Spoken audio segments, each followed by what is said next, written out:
안녕하세요. 명예처방전 구독자 여러분, 저는 세브란스 병원 소화기내과 김도영입니다. 지난 시간에는 간암 환자의 식이요법에 대해서 알아봤는데요. 오늘 말씀드릴 내용은 간암 환자에서의 통증에 관한 부분입니다. 네, 많은 암 환자분들이 통증 때문에 상당히 고생을 많이 하시는데, 우리 간암 환자분들에서는 통증이 얼마나 자주 나타나는지, 또 어느 정도로 심한지, 어떻게 통증을 관리하는지에 대해서 오늘 하나하나 알아보도록 하겠습니다. 자, 공부할 준비 다 되셨죠?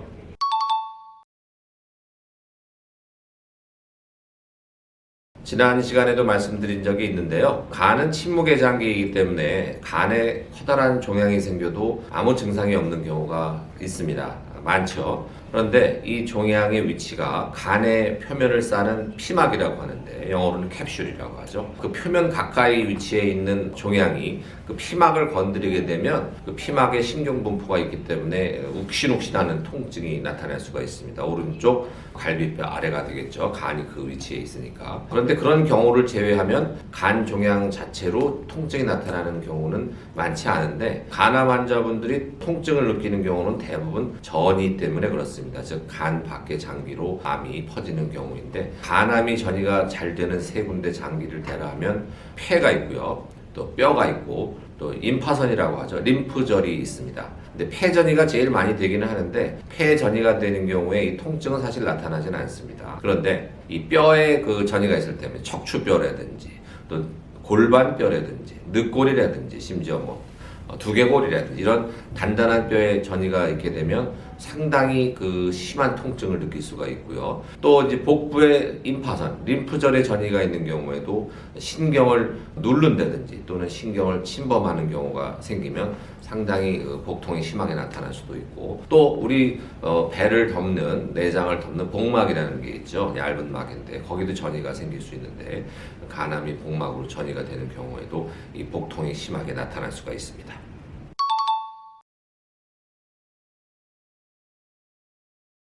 우리가 어디가 아프다고 할 때 그 통증이라고 하는 거는 다 뇌에서 느끼는 겁니다. 손이 아프다고 할 때 손이 통증을 느끼는 게 아니고요. 이 정보가 뇌에서 받아들여져서 그걸 통증으로 느끼는 거거든요. 그 뇌에서 온갖 신경들이 다 말초로 퍼져 있죠. 그 말초신경이라고 하는데, 그 말초신경의 끝부분에는 수용체라고 하는 것이 있습니다. 특히 이제 수용체가 다양한데요. 이 통증을 느끼는 수용체가 따로 있어서 어떤 기계적인 압력이나 압박이라든지 또 염증 물질 때문에 이 통증 수용체가 활성화하게 되면은 말초신경을 따라서 그것이 뇌에 전달이 돼서 그것을 통증으로 받아들이게 되는 것입니다.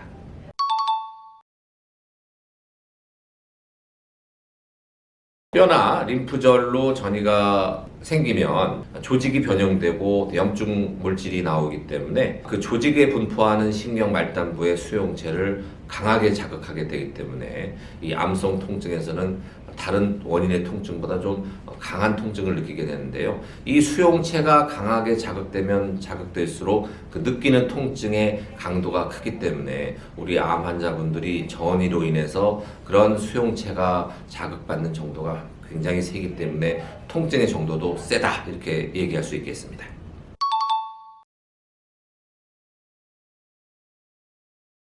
통증을 조절하는 방법에는 크게 두 가지 방법이 있다고 보시면 됩니다. 암으로 인한 통증이요. 첫 번째는 근본적인 방법인데, 종양 자체를 치료해서 그 종양 자체의 크기를 줄임으로써 그것이 원인으로 해서 느끼는 통증을 줄이는 방법이 있고, 보조적인 방법으로 통증의 강도를, 느끼는 강도를 떨궈주는 것이죠. 약물을 투여함으로써 우리 뇌가 통증을 덜 느끼도록 하는 방법, 그것이 있는데, 먼저 종양을 줄이는 방법은 간에 큰 종양이 있어서 피막, 캡슐을 자극한다 그러면은 그 암덩어리 자체를 치료를 하면 줄어들 거 아니에요. 그러면은 표면 캡슐을 자극하는 정도가 덜하기 때문에 통증을 덜 느끼겠죠. 또 전이가 있는 경우도 마찬가지예요. 뼈에 전이가 다발성으로 있는 환자분들, 그것 때문에 통증을 많이 느끼게 되면 그 뼈에 전이된 암에 대해서 방사선 치료를 한다든지 또 림프절도 마찬가지입니다. 림프절이 전이가 돼서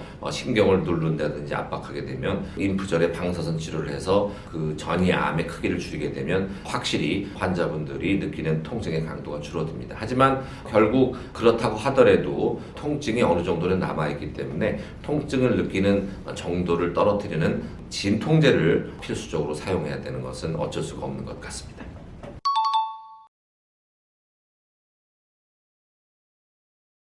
암으로 인한 통증, 또 그 암 자체, 전이 된 암 때문에 생기는 통증을 조절하는 진통제 종류가 무척 많습니다. 그런데 이렇게 암 관련해서 나타나는 통증에 진통제를 복용하는 것에 대해서 우리 환자분들이 좀 주저하는 분들도 꽤 있어요. 하지만 암으로 인해서 나타나는 통증에 대해서 진통제를 거부하는 것은 피하시라. 즉 통증을 참지 말라는 말씀을 강조드리고 싶은데요. 환자분들이 특히 마약성 진통제 때문에 이게 습관성이 되는 거 아닌가, 내성이 생겨서 나중에 쓸 약이 없어지는 거 아닌가, 이렇게 당장 걱정을 하실 수도 있는데 그럴 염려는 없습니다. 처음에 통증이 심하게 느껴지는 경우에 진통제로 통증을 조절하고 어느 정도 통증이 가라앉은 다음에 습관성이 생겨서 또 진통제를 드시는 분은 거의 없습니다. 사실상 없다고 봐도 되기 때문에 습관성이 될지 또는 내성이 생길지에 대해서 걱정 때문에 암 관련 통증으로 진통제를 안 드시려고 하는 것은 잘못된 것입니다. 통증은 무조건 적극적으로 치료받으셔야 된다는 것을 강조드리고 싶습니다.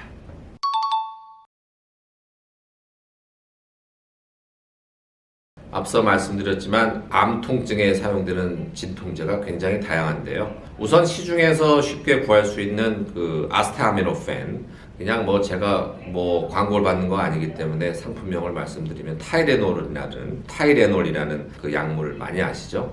그거 외에도 시중에서 비스테로이드성 소염 진통제라고 해서 펜땡, 개땡땡 이런 약들 많이 있잖아요. 이런 것들이 마약 성분이 포함되지 않은, 그래서 약한 통증에 우선적으로 쓸 수 있는 진통제라고 보시면 되고요. 그 이상의 통증이 나타날 때는 여러 가지 마약성 진통제를 써야 되는 경우가 많습니다. 이 마약성 진통제도 그 성분이라든지 효과가 나타나는 시간이라든지 효과 지속 시간이라든지 또 복용법이라든지에 따라서 상당히 다양한데요. 어떤 경우는 경구로 그 진통제를 복용할 수 없는 분들도 있습니다. 음식물을 잘 못 섭취하는 분들도 있을 거 아니에요. 그래서 이 앞가슴에다 붙인 패치 형태로 된 마약성 진통제도 있고요.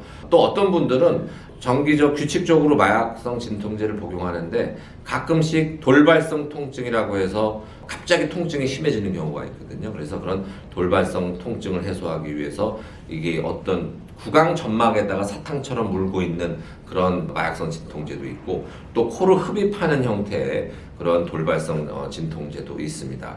이렇게 다양한 제형 또 복용법, 성분 이런 다양한 마약성 진통제가 있는데 결국 통증이 이제 조절이 잘 안 되는 분들은 입원하셔서 몰핀이라는 마약 알죠? 마약의 대표라고 할 수 있는 몰핀을 투여받아야 되는 경우도 있겠습니다. 네, 오늘은 조금 무거운 얘기를 해드렸습니다. 우리 간암 환자분들이 겪는 상당히 고통 중에 하나가 이 암 관련 통증인데 어떻게 암 통증을 치료하고 있는지에 대해서 간략하게 소개를 드렸고요. 혹시 기회가 되면은 다음 시간이 될 수도 있고요. 이 마약성 진통제에 대해서 조금 더 자세히 알아보는 시간을 갖도록 할 테니까 우리 마약 관련 진통제를 판매하시는 여러 제약사 분들도 많은 관심을 좀 가져주셨으면 좋겠습니다. 그럼 오늘도 명예처방전 구독자 여러분들 간편한 생활 보내시고 모두 안녕!